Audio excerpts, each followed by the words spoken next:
Assalamualaikum warahmatullahi wabarakatuh. Saya Rosan Alam Trimiji, mahasiswa FISIP, Prodi Ilmu Politik.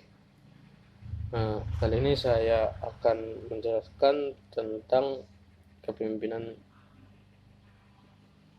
desa.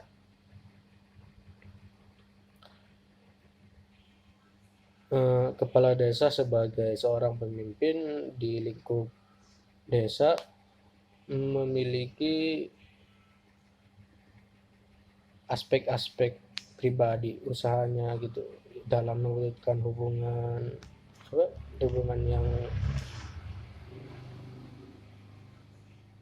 yang baik dengan anggota masyarakat gitu kan.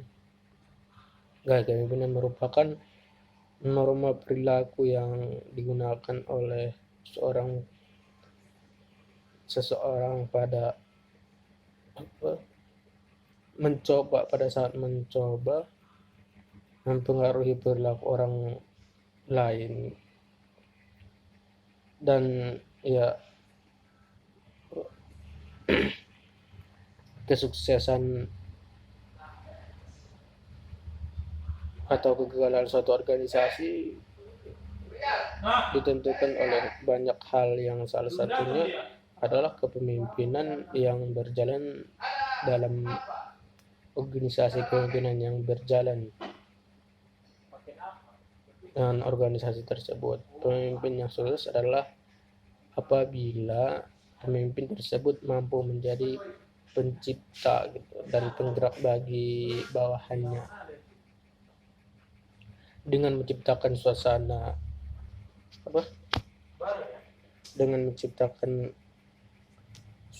kerja yang dapat memacu pertumbuhan dan mampu membangun anggotanya serta mencapai tujuan yang telah yang sama-sama ditetapkan. Gaya kepemimpinan kepala desa erat hubungannya dengan tujuan yang hendak dicapai oleh suatu kepemimpinan kepala desa gitu. Selalu dihubungkan dengan kegiatan-kegiatan kepala desa dalam mengarahkan, memotivasi, menggerakkan anggotanya untuk mewujudkan tujuan pemerintahan desa dan melaksanakan fungsi kepemimpinan di desa juga. Diharapkan dapat melaksanakan tugasnya dengan baiklah. Nah, pemimpin pemerintah di desa dalam melayani kepentingan masyarakat gitu. Kepala desa sendiri diharuskan untuk memiliki sertifikat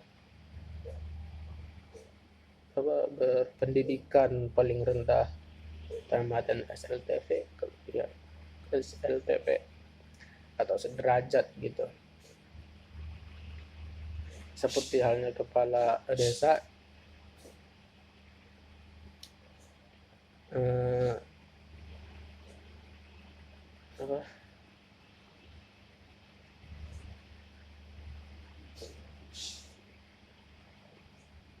itu harus memiliki inovasi, motivasi, dan semangat dan harapan yang tinggi dalam membangun desa. Pembangunan di desa sendiri bisa dibilang belum merata gitu, karena hanya terpusat pada seperti di dusun gitu. Fasilitas juga seperti di balai warga, lapangan olahraga, pusat kesehatan desa juga sangat minim, hanya terpusat di dusunnya gitu. Baik itu seperti sekolah, pendidikan.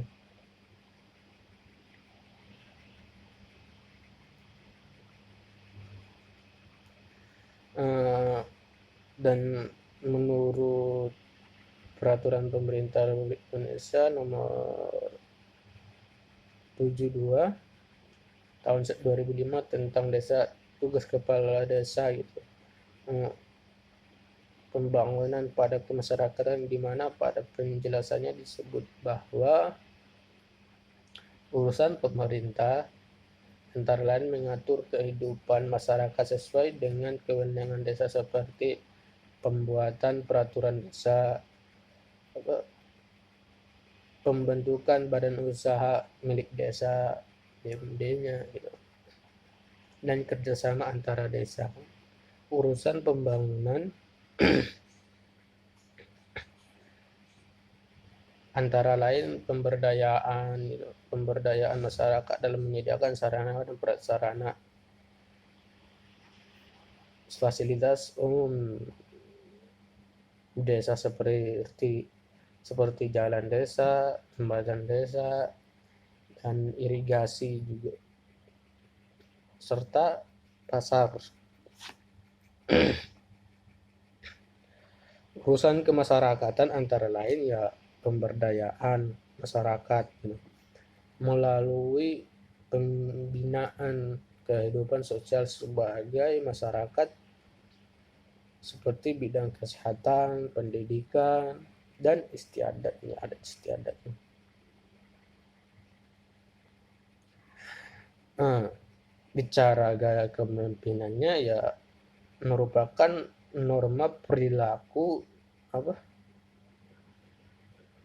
mencoba mengaruhi perilaku orang lain gitu.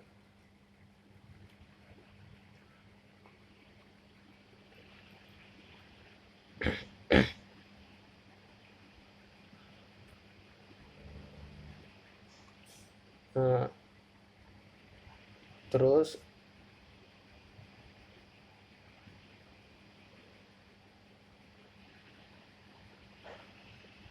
gaya kepemimpinan seperti gaya kepemimpinan desa dalam pembangunan fisik desa ya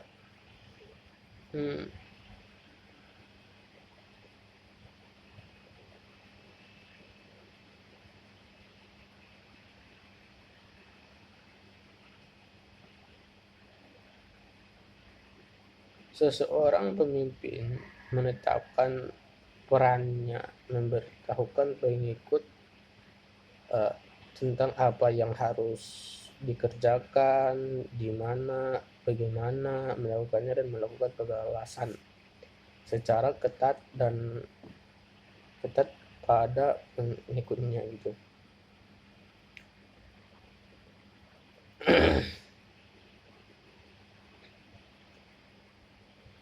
Dan pemberian arahan yang dilakukan oleh kepala desa gitu kepada tim kerjanya, seperti yang memberikan berupa pembinaan, perencanaan, pelaksanaan, dan penjelasan dan pemahaman dan mengikuti kegiatan pembangunan yang dilaksanakan di desa.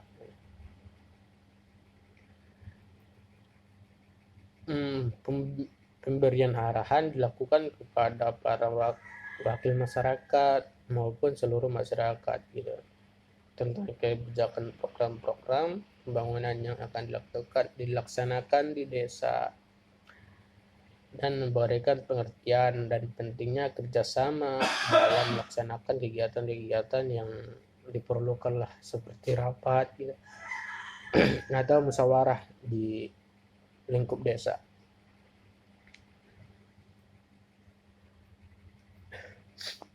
Memberikan pengarahan yang dilakukan oleh kepala desa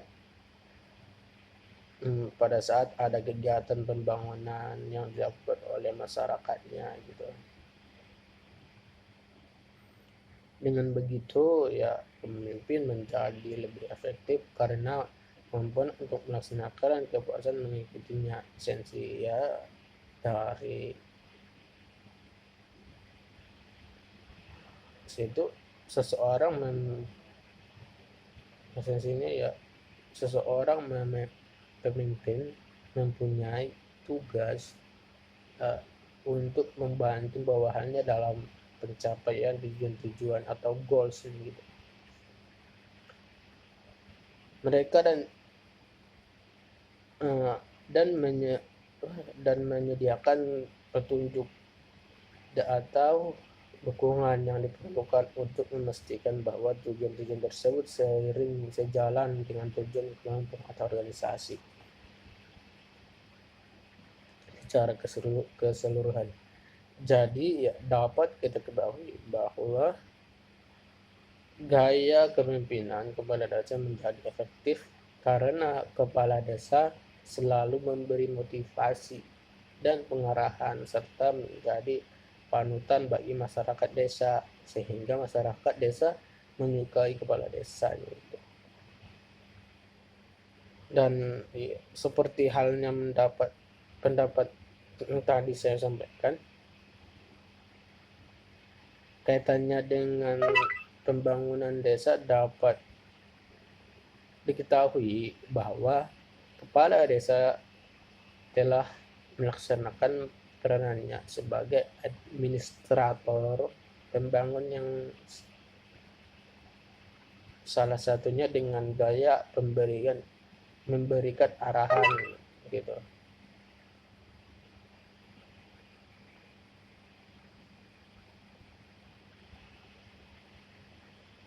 Memberikan arahan kepada masyarakat untuk berpartisipasi di dalam pembangunan desanya. Lanjut ya, pemberian arahan yang dilakukan oleh kepala desa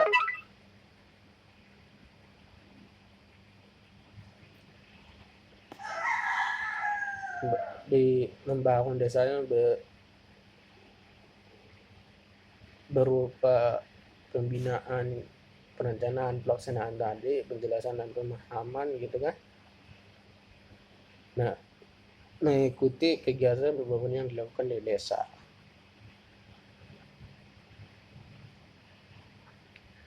Gaya kepemimpinan yang diterapkan oleh kepala desa adalah gaya kepemimpinan demokratis tentunya kan.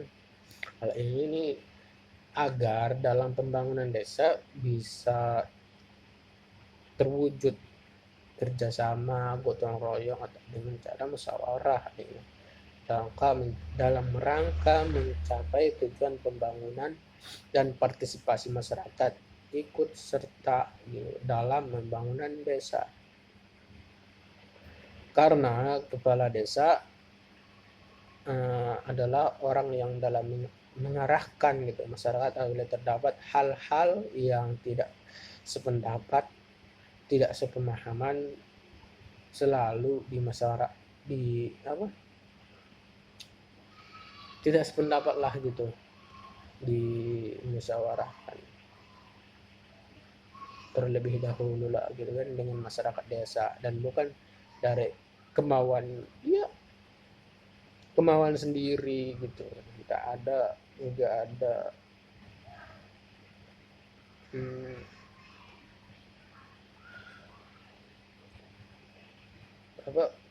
musyawarah gitu, bahasanya harus keinginan sendiri gitu.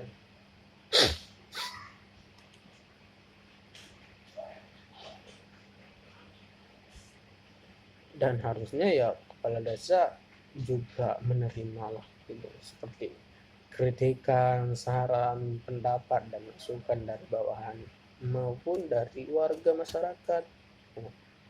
Dengan gaya kepemimpinan demokratis lah seperti itu, maka dalam setiap memberikan pengarahan program-program pembangunan yang akan dilaksanakan selalu gitu, memberikan kesempatan kepada setiap masyarakat, setiap bawahan kepala desa gitu, selalulah didahului dengan musyawarah, memberikan kesempatan kepada mereka untuk berpendapat gitu, sehingga nantinya memiliki suatu kesimpulan yang sama masyarakat dengan masyarakat desa gitu. karena ya sekarang sering masyarakat desa juga tidak tahu apa program-program desanya gitu. Nah, hal ini dilakukan supaya memberikan arahan yang baik untuk kepala desa juga gitu, mengetahui bangunan apa yang dibutuhkan dalam masyarakat gitu. Tidak asal hanya cuma bangun-bangun aja gitu, karena yang kepala desa selalu melakukan social sharing dengan masyarakat gitu, sharing-sharing tentang pedesaannya gitu. Ya mungkin sampai situ yang bisa saya sampaikan. Kurangnya saya minta maaf. Saya akhiri dengan salam. Assalamualaikum warahmatullahi wabarakatuh.